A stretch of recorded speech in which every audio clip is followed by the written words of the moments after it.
सिल्लोड तालुक्यातील शिवणा शिवारातील शेतकऱ्यांसाठी एक अत्यंत आनंदाची बातमी आहे।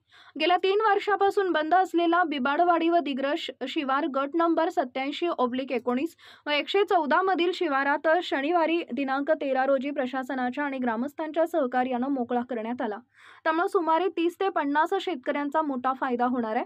उपविभागीय लतीफ पठाण, तहसीलदार संजय भोसले यांच्या मार्गदर्शनाखाली मंडळ अधिकारी व्ही.डी. शेळके, तलाठी विष्णू गवळी अप्पा कोतवाल, मुस्ताक शिवणा कोतवाल, खराटे शिवणा, उपा निरीक्षक धम्मदीप काकडे, बीट जमादार कोथलकर आणि स्थानिक शेख जुनेद शेख सुभान व शेतकरी यांच्या उपस्थितीत ही कार्यवाही पार पडली।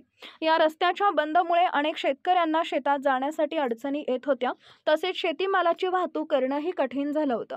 या कारवाईमुळे हा रस्ता मोकळा झाल्याने शेतकऱ्यांचा वेळ आणि पैसा दोन्हीही वाचणार असून त्यांना आपली शेती कामं अधिक सुलभतेने करता येणार आहेत। प्रशासनाच्या या तत्पर कार्यवाहीचे आणि ग्रामस्थांच्या सहकार्याचं सर्वत्र कौतुक होत आहे। न्यूज 18 सह्याद्री, सिल्लोड प्रतिनिधी मुजीब शेख।